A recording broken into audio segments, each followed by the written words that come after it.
The morning was quiet at the private airport in New York. Rich people came and went without trouble. Expensive cars parked outside, and assistants ran around with phones and bags. In the middle of all this luxury, a woman sat alone on a small bench near Gate 3. She wore a plain blue shirt, jeans, and old sneakers. Her hair was tied back, and she had no makeup, no jewelry, nothing fancy at all. Her name was Alina Mera, but no one knew that. And more importantly, no one cared to ask. Alina looked calm. She was checking her phone and sipping coffee. Her small travel bag sat beside her. No one around her knew that she was the CEO of Nexera Corp, a billion-dollar tech company that built the AI systems many airports use today. She had come here for a quiet, secret meeting. She wanted to see how her future business partners treated people. So she chose to come alone, with no bodyguards or assistants. But the silence was soon broken. A tall security guard walked toward her. His face was full of arrogance. His name tag read Ray. "Ma'am," he said, not even looking her in the eye, "this area is for private flyers only." Alina looked up. "Yes, I know. I'm waiting for someone." Ray frowned. "This is not a waiting area. Are you sure you're in the right place?" Alina smiled politely. "Yes. I have clearance. I'm part of." Ray interrupted her. "Ma'am, this is for first class and VIP passengers only. Please don't make this difficult. You need to leave." People nearby started watching. A few whispered. Someone laughed softly. Alina took out her ID. "I'm here to meet with Vast Sky Aviation. I have a meeting scheduled. You can check." But Ray didn't take the ID. He rolled his eyes. "We get people like you all the time. You sneak in, pretend you're someone important. I don't have time for games." She blinked, confused. "Excuse me." He called for backup on his walkie-talkie. "Got a trespasser at Gate 3. Female, around 30s, refusing to leave." Another guard arrived. This one was younger, and he looked unsure. "Sir, maybe she's..." Ray shut him up with a look. Before Alina could say anything else, both guards grabbed her by the arms. Her coffee spilled on the floor. Her phone fell and cracked. She tried to pull back. "What are you doing?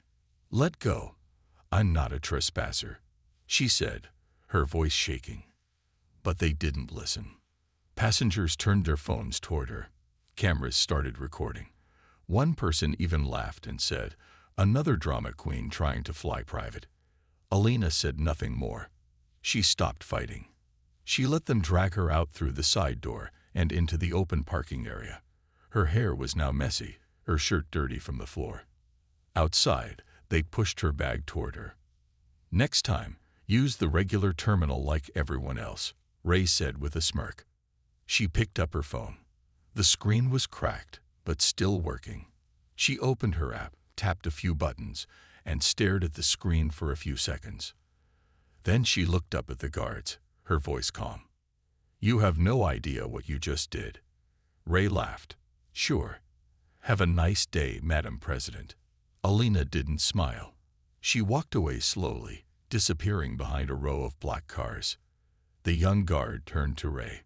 "Sir, what if she was someone important?" Ray shrugged. She looked poor. Poor people don't own companies. But inside the airport, alarms were about to go off, not from a device, but from a decision. Alina, now sitting inside her black, silent car, tapped one final button. The message went straight to her boardroom. "Meeting canceled. Do not sign with Vast Sky Aviation. Remove them from the partner list immediately. A billion-dollar deal, gone in 1 second." She looked out the window as the car drove off. People had judged her based on her clothes, her looks, her silence. They had no idea who she was. But they would learn soon. And the world would remember this day. Because the woman they dragged out wasn't just another face in the crowd. She was the face behind Nexera Corp, and her silence was louder than any scream. The world outside Alina's car window passed by like a blur. Glass buildings, honking cars, and people rushing through their lives. But inside the car, it was silent, cold, still. Alina sat without saying a word. Her phone was cracked. Her shirt was stained with coffee. Her arm hurt a little from where the guard had grabbed her. But she didn't cry. She didn't scream. She just stared ahead, her face calm, but her eyes distant. The driver, Mr. Harris, looked at her through the mirror. He had worked with her for 7 years. He had seen her during award ceremonies, business victories, and even on the cover of global magazines.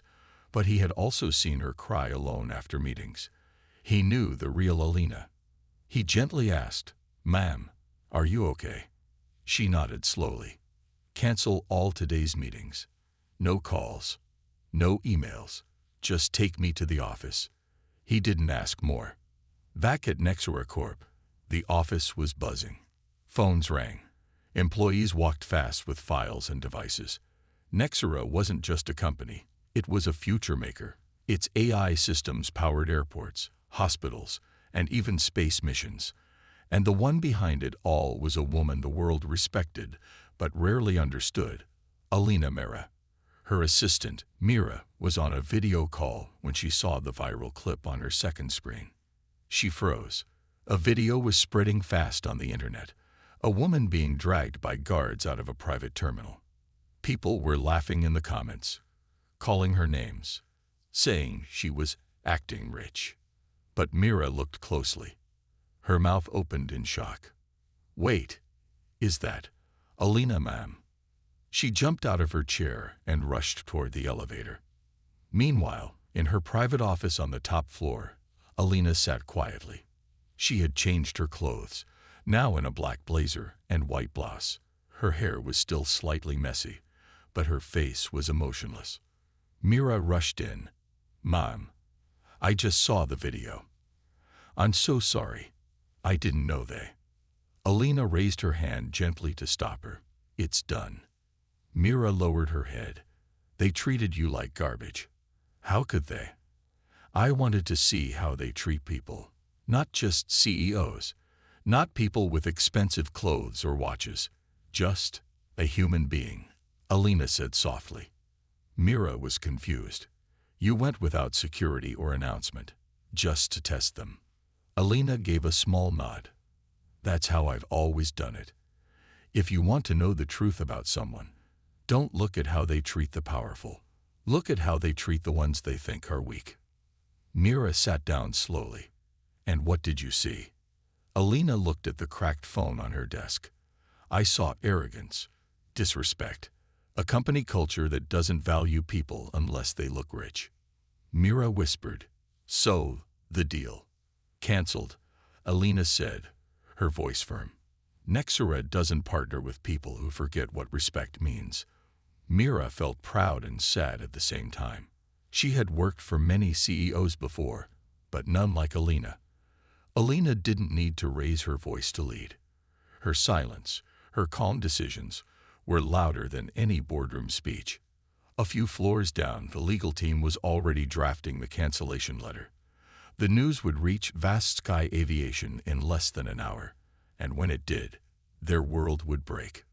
But Alina didn't smile. She didn't enjoy revenge. She just believed in one thing: dignity.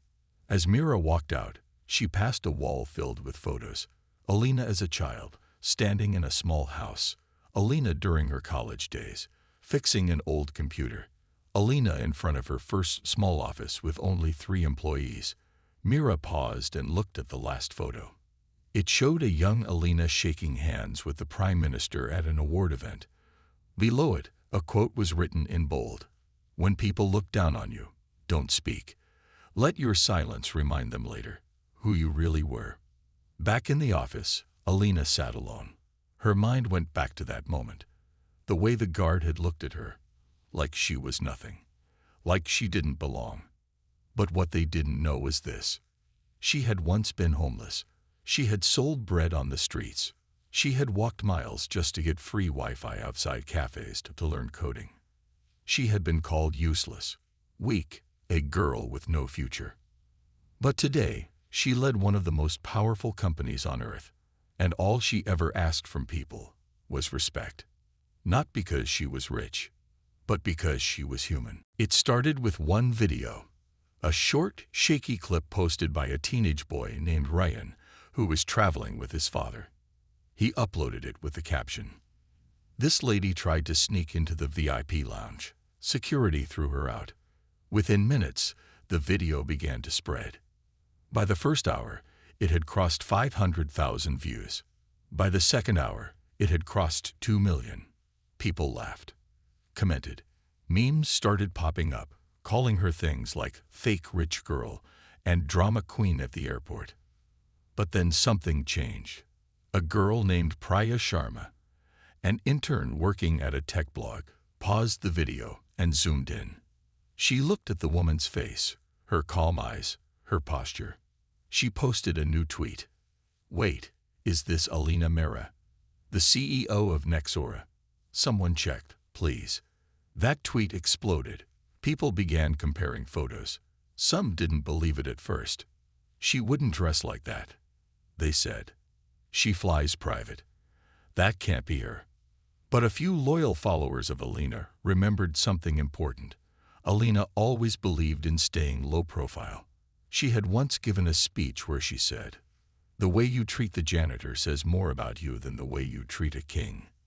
Within hours, news channels picked it up. Breaking: was billion-dollar CEO dragged out by security over her clothes. The airport's name was revealed. Vast Sky Aviation Terminal, Gate 3. Anger began to rise online. Fast. At the headquarters of Vast Sky Aviation, phones wouldn't stop ringing. The PR team was panicking. Managers were yelling. Reporters were outside their glass building asking for answers. Inside the top-floor office, Mr. Roland Beck, the CEO of Vast Sky, slammed his phone on the desk. "What the hell happened? Why didn't anyone recognize her?" he shouted.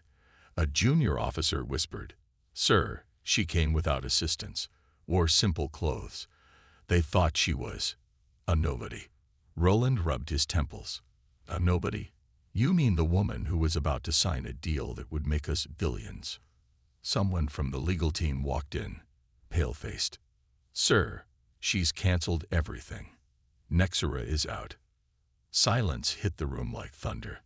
One man spoke quietly.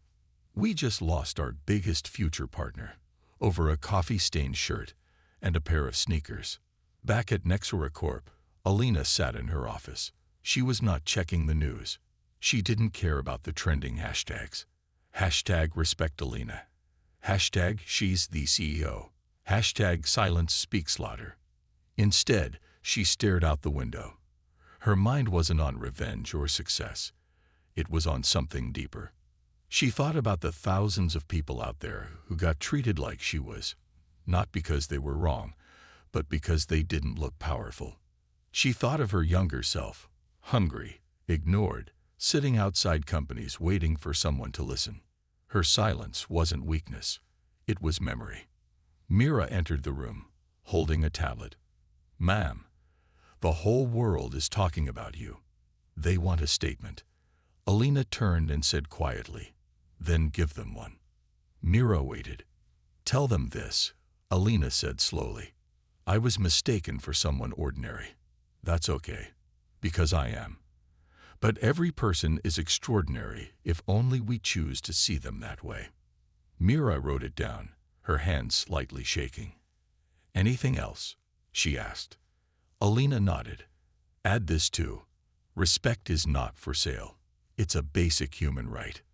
Later that day, the airport's head of security, Ray, who had dragged Alina out, watched the video on his small office monitor. His face turned pale. His job was now under review. His name was all over the internet. His phone buzzed. A text from his wife. "You embarrassed us all." That was Alinamehra. He sat back, silent. He had judged a billionaire based on her shoes. But worse, he had treated a human being like she was dirt. Across the world, people started sharing their own stories. A nurse who had been ignored at a fancy event because of her uniform. a young man who had been thrown out of a hotel lobby because he looked too simple, an old teacher who was laughed at while traveling in economy, even though she had taught CEOs. The world had been reminded of something they had forgotten. Never judge a person by what they wear. Judge them by how they treat others. The next morning, Alina walked into the Nexura cafeteria, carrying her own food tray. Employees stood up in respect, but she smiled and waved her hand. "Relax. I'm still just Alina," she said softly. But now, they saw her differently, not just as a CEO, but as someone who had felt their pain, stood in their shoes, and never forgot what it meant to be human. The boardroom at ThenShe Aviation was silent. Everyone sat around the long glass table, faces pale, eyes heavy. The usual confidence was gone. The company had been flooded with hate mail, angry tweets, news cameras, and even protesters outside the airport. Stocks were falling. And the worst part, Nexura had officially withdrawn their offer. That deal was worth over $2.1 billion, a joint venture that could have taken ThenShe global. Now, it was dust. "Fix it," Roland Beck, the CEO, said with a cold voice. "Sir, she isn't answering," a senior manager said. "Then go to her, call her team. Apologize. Offer shares if we must," Roland snapped. And so began the effort to save what was already broken. The next morning, 3 black luxury cars stopped outside Nexura's headquarters. ThenShe's top officials stepped out, dressed in suits, holding a gift box, apology letters, and a bouquet of white lilies. They expected a warm welcome, or at least a nervous assistant who would rush to call Alina. Instead, the receptionist looked up calmly and said, "You have no appointment. We're from ThenShe Aviation. We're here to meet Ms. Mera," the older man at front said politely. The receptionist smiled slightly. "She's aware you're here." The men looked at each other with relief. Then she added, "She said she's busy and not interested." Their faces dropped. "She refused to even meet us," one of them whispered. The receptionist only nodded. She also said, "Respect should come before flowers." They left, embarrassed. Cameras caught them walking back to their cars, heads low. The video went viral again. ThenShe tries to apologize. CEO refuses to meet them. #RespectNotroses started trending. But Alina wasn't trying to punish them. She wasn't playing games. She just didn't want apologies made for profit. She wanted change. The next day, Alina posted a video message, not for ThenShe, but for the public. She sat on a simple chair, wearing a plain cream kurta, with no makeup, no lights, just her voice.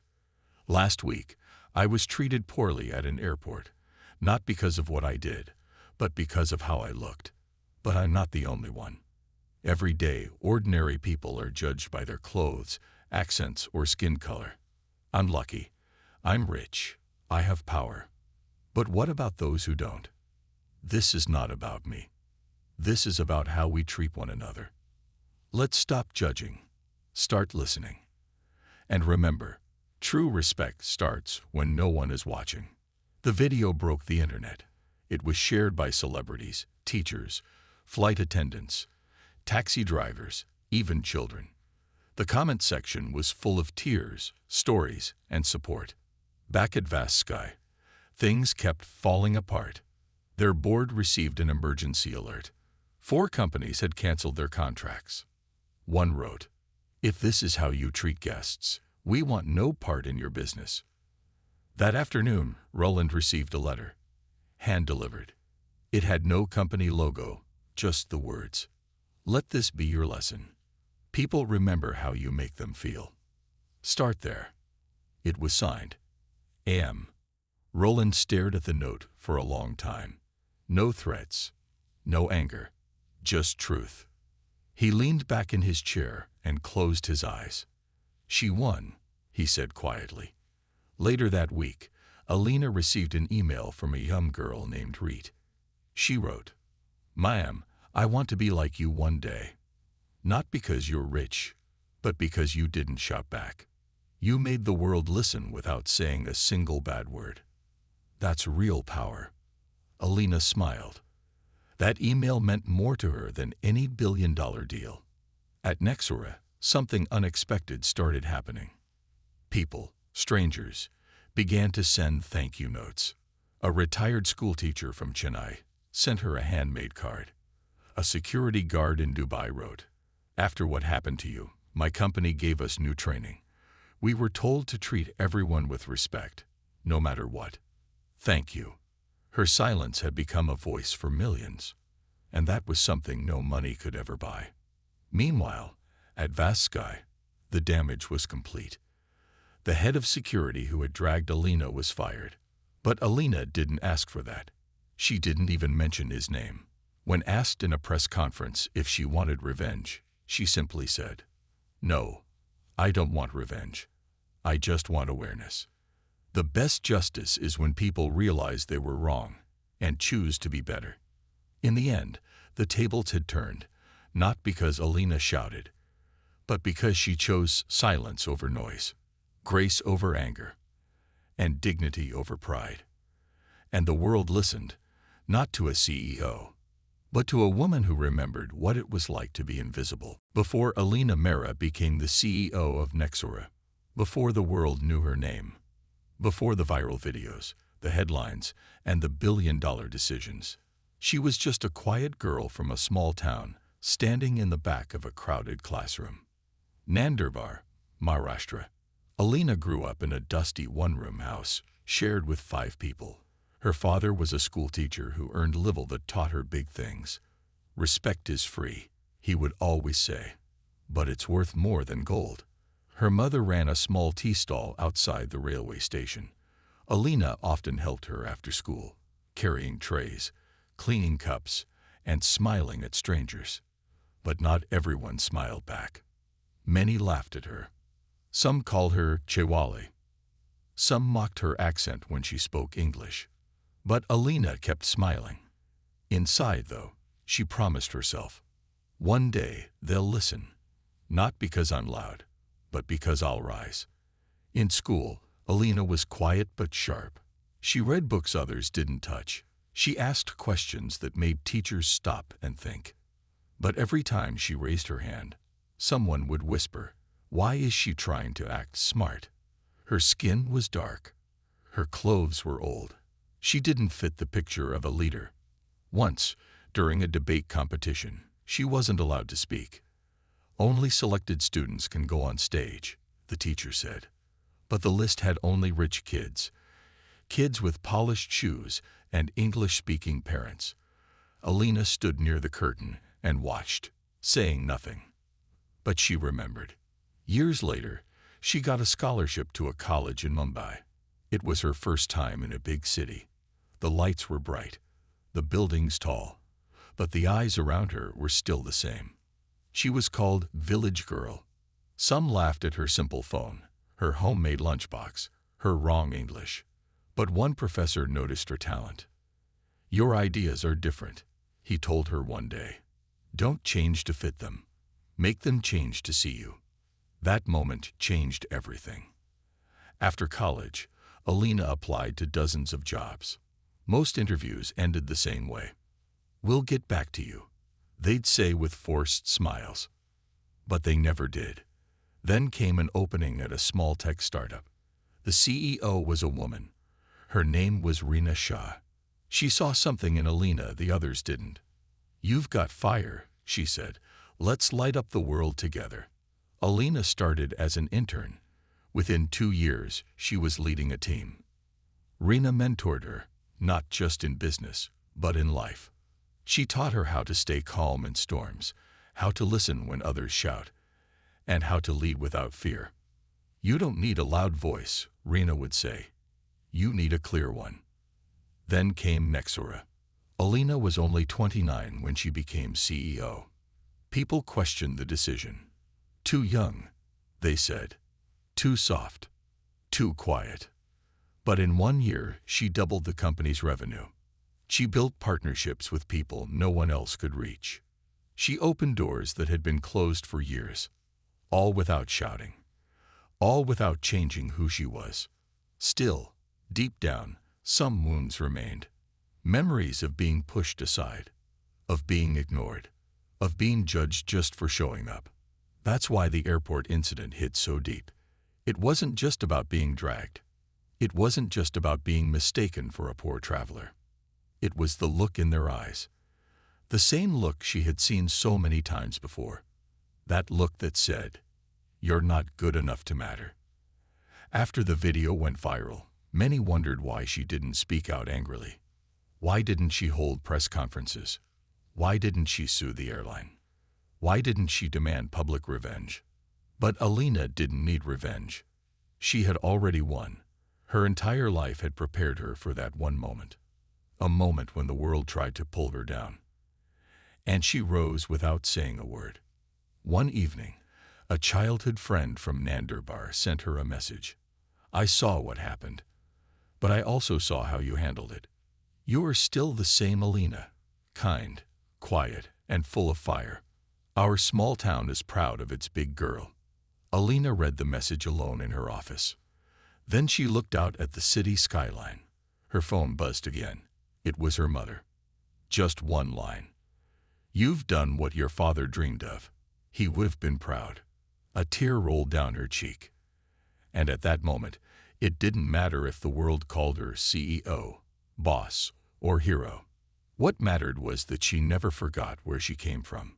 And that made her stronger than any title. The world had now seen the video. A powerful CEO, Alina Mehra, dragged out of a plane like a common criminal. No crime, no warning, just assumptions. Social media burned with anger. News channels couldn't stop talking. Headlines screamed, "Top Indian CEO, humiliated by Vast Sky Airlines." Racism, classism, what went wrong? Celebrities spoke out. Activists demanded answers. And ordinary people, especially women, especially from small towns, shared their own silent stories. In less than 48 hours, Vast Sky Airlines was drowning. Inside the headquarters of Vast Sky, panic filled every hallway. Their brand was collapsing. Their stock price was falling. The board demanded action. The PR team worked all night to prepare a statement. The next morning, the airline posted on every platform, "We sincerely apologize to Ms. Alina Mehra for the unfortunate incident. Vast Sky believes in equality and respect for all passengers. We are investigating this matter and will take strict action against those responsible." They hoped it would calm the storm. But the storm only grew louder. People weren't stupid. They saw through the carefully chosen words. It was the same old corporate story, cold, controlled, and empty. A famous journalist tweeted, "An apology without understanding is not an apology. It's damage control." And the top comment under Vast Sky's post read, "You dragged her out like she was invisible. Now you want to be polite. Too late." The airline CEO, Mr. Bradley Cole, decided to take it further. He arranged a press conference. Cameras clicked. Lights flashed. Dressed in a perfect black suit, he stepped up to the mic. "We are deeply sorry," he said in a calm, rehearsed voice. "We've personally reached out to Ms. Mehra to apologize. We are reviewing our policies to ensure such events never happen again." But when asked if he had spoken to Alina directly, he hesitated. "Not yet," he admitted, "but we've sent her an invitation to meet." Meanwhile, Alina remained silent. No interviews, no tweets, no dramatic posts. She was working, in her quiet office, in her usual way. People asked, "Why isn't she responding?" Her team knew why. Because words didn't impress Alina. She had spent her entire life proving herself to people who never believed in her. One fake apology wasn't going to change anything. 2 days later, a silver car pulled up outside Nexra's headquarters. A man in a formal suit stepped out, Mr. Cole himself. He had come to meet Alina. The receptionist looked nervous. The team was shocked. Was this really happening? Alina agreed to meet, but only for 10 minutes. Inside the boardroom, the air was heavy. Cole sat across from Alina, his smile polite but nervous. "Ms. Mera," he began, "I want to say how truly sorry we are." She looked at him, calm and silent. He continued, "It was a mistake, a failure in our system. We're ready to fix it. We're offering you a special platinum membership for life. We'd also like to make a public joint statement about unity, respect, and moving forward." Alina's face remained expressionless. Then she asked, "Why do you want a joint statement?" Cole hesitated, then answered honestly, "Because your silence is hurting our brand." There it was, the truth. Not concern, not shame, just fear of losing money. Alina leaned forward slightly. "Mr. Cole," she said softly, "when I was being dragged, your staff didn't ask who I was. They didn't care about my name, my seat, or my dignity. They only saw someone who didn't look rich." He swallowed hard. I understand now." "No," she interrupted gently, "you don't. And that's okay, because I'm not here to teach you. I'm here to build something better." She stood up. "I won't be part of your statement, but you should release one, because your people need to hear it." Then she turned away. The meeting was over. Outside, reporters were waiting. "Did she forgive you?" one shouted. Mr. Cole didn't answer, because he didn't know. Later that night, Vast Sky released another statement, more honest this time. "We failed. Not just one woman, but every person who has been judged by how they look, not who they are.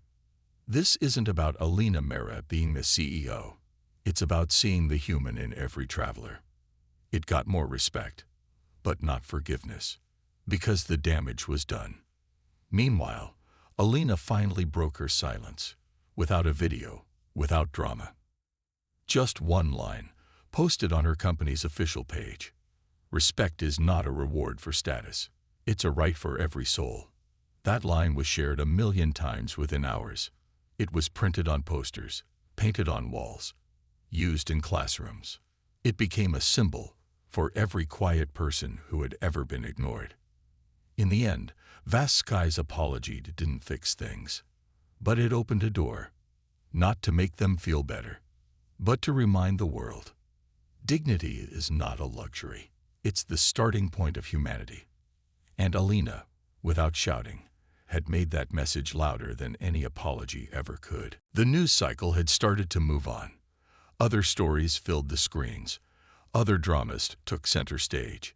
But for Alina Mera, the story wasn't over. She hadn't forgotten. Not the rough hands pulling her from her seat. Not the fear in that moment. Not the silence from everyone watching. And not the truth that followed her every step in life. People respect you only after you prove you belong. That was the system. Alina wasn't angry anymore. She was focused. And she had a plan. In her quiet office, late at night, Alina met with her legal team. "What if we sue?" One lawyer asked. "Defamation, racial profiling, emotional damage." She shook her head. "This isn't just about me. It's bigger than a courtroom." She wanted something that would last. Something no one could ignore. Her final move needed to be bold, but not loud. Powerful, but not cruel. And it had to send a message, not just to one airline, but to every system that looked down on people without a label. 2 weeks later, the world found out what she had done. Nexera, Alina's company, released a shocking press statement. "We have ended all negotiations with Vast Sky Airlines. The billion-dollar partnership deal is officially canceled.